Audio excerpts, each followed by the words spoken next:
الحمد لله رب العالمين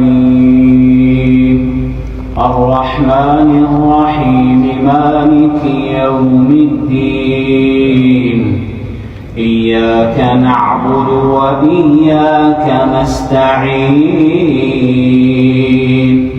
اهدنا الصراط المستقيم صراط الذين أنعمت عليهم غير المغضوب عليهم ولا الضالين.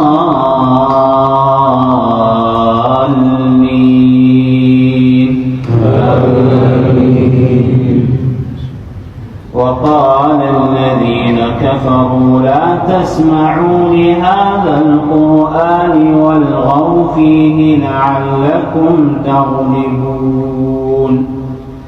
فلنذيقن الذين كفروا عذابا شديدا ولنجزينهم أسوأ الذي كانوا يعملون ذلك جزاء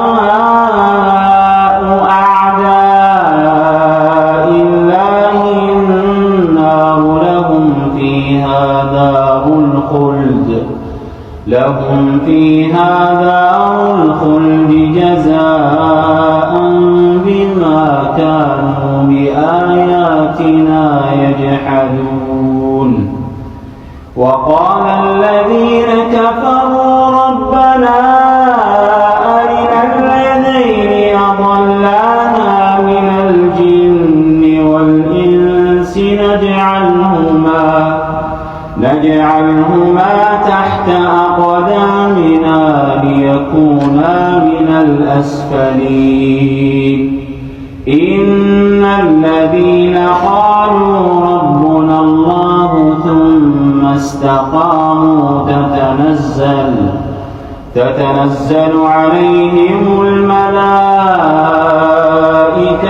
ألا تخافوا ولا تحزنوا وأبشروا بالجنة التي كنتم توعدون.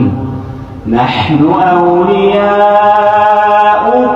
في الحياة الدنيا وفي الآخرة ولكم فيها ما تشتهي أنفسكم ولكم فيها ما تدعون نزلا من غفور رحيم. الله